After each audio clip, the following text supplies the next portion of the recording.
Salve a tutti e benvenuti in questo nuovo video.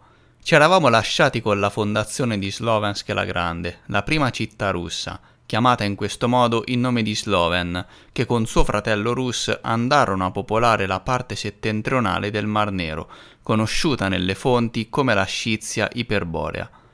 Abbiamo visto che la descrizione del luogo in cui questa città venne edificata corrisponde perfettamente a ciò che oggi possiamo trovare in Russia.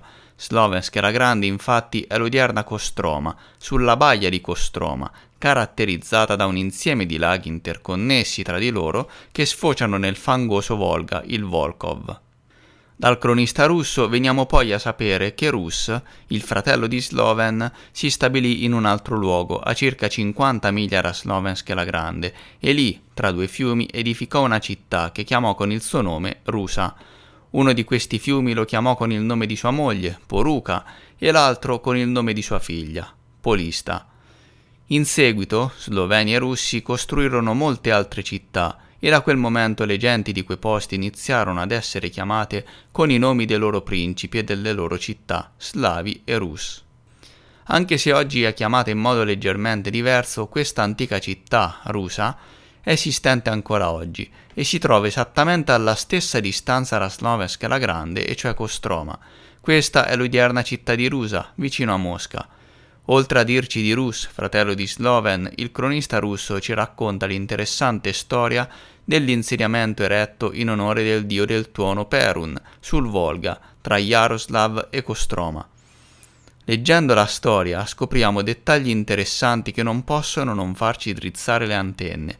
Innanzitutto è importante ribadire che se il cronista russo è passato sotto le mani degli storici scaligeriani, anche il racconto del dio Perun ne risentì, ma non vi preoccupate perché andremo a chiarire il tutto. Sappiamo che Perun è la principale divinità del Pantheon slavo, considerato dio del tuono. Perun è menzionato frequentemente nelle fonti che descrivono le divinità slave. Come Thor aveva un albero sacro, la quercia. Ai piedi di alcune di queste, le più grandi e vecchie, situate solitamente in cima ad una collina, si trovavano aree sacre adibite alle preghiere e ai sacrifici. Tori, arieti, uccelli ed anche uomini venivano sacrificati al dio. Come dio del fulmine e del tuono, a lui vengono attribuite le folgoriti e le belemiti, ed anche gli utensili di pietra di epoca preistorica, che in tutte le regioni di cultura slava vengono appunto chiamate pietre di Perun o pietre del fulmine. Queste pietre proteggevano dalla sfortuna, dai malefici, dalle disgrazie e dai fulmini stessi. Altri suoi simboli sono la montagna, il firmamento, il cavallo ed il carro. L'etimologia del nome deriverebbe dai termini nei diversi linguaggi slavi con cui si indicavano il fulmine o il lampo, espressi e riconducibili al termine Perun, dall'ucraino Perun al polacco Piorun, il lituano Perkunas e così via. Derivati dal proto-indoeuropeo perku, che si presume significasse originariamente quercia. Nel proto-slavo si evolse in colpire, uccidere, percuotere. Quindi questa divinità sarebbe la deificazione primitiva indigena slava, originalmente non antropomorfa, del fulmine e del lampo, e siccome questo fenomeno attirava l'attenzione più di ogni altro, incutendo paura e terrore, esso fu associato all'idea di una divinità più potente delle altre. Era conosciuto inoltre come dio della guerra e come tale era chiamato da alcune popolazioni con i nomi di Lad e Rujavad, compagno di Jagabada. Con i suoi fulmini colpiva sempre i malvagi. Nella religione greca e romana questo dio riconducibile a Zeus e a Giove, mentre in quella vedica Indra. Di chi stiamo parlando in realtà? Questa associazione a Zeus e Indra è molto interessante. In chiave nuova cronologia, Zeus è Cristo presso i greci, per cui lo stesso Perun è Cristo secondo la visione cristiana reale, ancestrale presso gli slavi. Infatti anche Zeus è il dio tonante, così come Thor. Come abbiamo visto poi lo stesso Cristo, e cioè Andronico I Comneno, era un uomo della guerra che dopo aver radunato un importante esercito sciita andò alla conquista di Gerusalemme, Zargrad sul Bosforo, la Ioros odierna in Turchia, prendendosi il trono. Come detto prima, dato che questa cronaca e tutto ciò che è contenuto al suo interno passarono attraverso il revisionismo storico conseguito dagli scribi, la storia di Perun non si sottrasse a questo destino.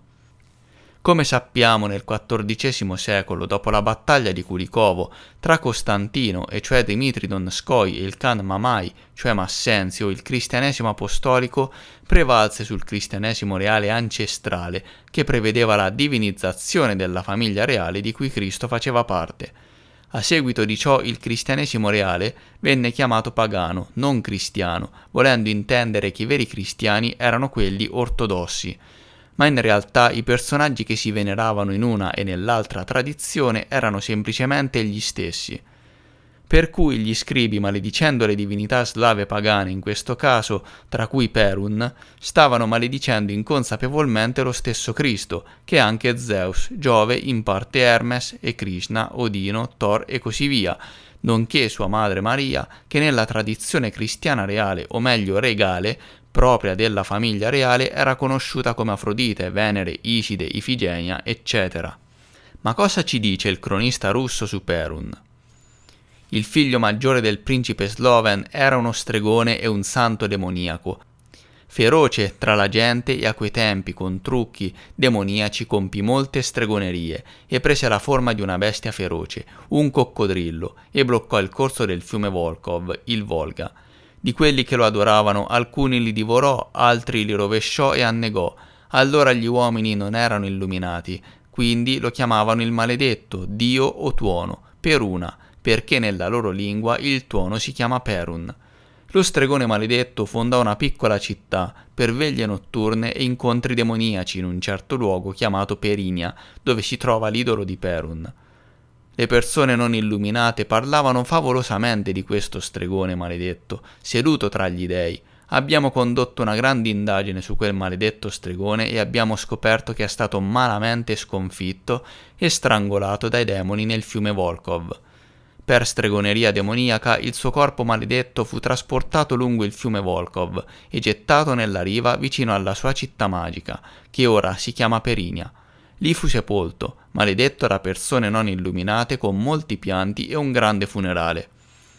Costruirono sopra di lui un tumulo molto alto, secondo l'usanza Pogan, e dopo 3 giorni la terra sprofondò attorno quel maledetto banchetto funebre e ingoiò il vile corpo del coccodrillo, cioè sempre Perun, e con lui la sua tomba sprofondò fino al fondo dell'inferno. Ci sono molti elementi interessanti che fanno emergere alcuni parallelismi con la storia di Andronico, Gesù Cristo. In questo caso però, come abbiamo già menzionato, gli scribi, avendo perso l'essenza della questione e pensando di trovarsi di fronte a divinità pagane, scrissero in modo negativo nei confronti di Cristo, Perun nella tradizione slava ancestrale. Quindi il figlio maggiore di Sloven, che sedette tra gli dei, è il dio del tuono Perun, quindi Zeus Giove il tonante, e cioè Gesù Cristo. Come sappiamo, Gesù Cristo, Andronico, visse per molto tempo nella Rus, da dove proveniva sua madre, Maria, nata Rostov la Grande, un'importante città della Rus. In questo senso è chiaro perché il cronista russo scrive di Cristo come un principe russo, figlio maggiore di Sloven. I ricordi del soggiorno di Cristo nella Rus si mescolano con i ricordi dell'insediamento iniziale della Russia da parte degli sloveni e dei russi. In questo senso, il primo principe russo Sloven si fonde in questa leggenda con il padre terreno di Cristo Andronico, l'evangelico Giuseppe, il bizantino Isacco Comneno, che è anche il famoso San Giorgio il Vittorioso, che nelle cronache russe è conosciuto anche come il principe russo Yuri Dolgoruki, padre di Andrei Bogolyubsky, altro riflesso di Cristo nella storia russa. Il cronista riferisce poi che 3 giorni dopo la sepoltura di Perun, la terra affondò e inghiottì la sua tomba. In seguito Perun discese nel fondo dell'inferno. Dove la ritroviamo la stessa storia? Nella tradizione cristiana, dove si dice che durante la crocifissione di Cristo avvenne un terremoto e il 3° giorno dopo la sua sepoltura risorse e discese negli inferi rompendo le porte dell'inferno. Questa scena è stata rappresentata in molte icone cristiane. Inoltre Cristo siede sul trono con Dio Padre e lo Spirito Santo, e la stessa cosa la ritroviamo nel cronista russo, in cui si dice che Perun si sedette tra gli dei e sprofondò nel fondo dell'inferno. Passando ora all'insediamento del dio Perun, chiamato Perinia, si può riuscire ad identificare seguendo le indicazioni del cronista russo? Sappiamo che questo villaggio venne costruito sul Volga, nelle vicinanze di Kostroma e Jaroslav. Ancora oggi infatti è presente un villaggio chiamato Dievogorodiske sulla riva sinistra del Volga tra Jaroslav e Kostroma, circa 30 km sotto Jaroslav e circa 40 km sopra Kostroma, lungo il Volga. Il nome Dievo deriva dalla parola di, nome antico slavo del tonante Zeus Giove, lo stesso Perun, per cui Dievogorodiske è anche la stessa Perinia o Perunov Gorodok menzionata dal cronista russo. La storia di questo insediamento risale ai tempi antichi. Si ritiene che una volta su questo luogo esistesse un principato specifico insieme al patrimonio dei boiar di Kolishev, da cui proveniva il famoso santo russo Filippo, metropolita di Mosca. A Dievogorodiske, su una collina sopra il Volga, sorge al posto dell'antico idolo pagano Perun la chiesa della Trinità.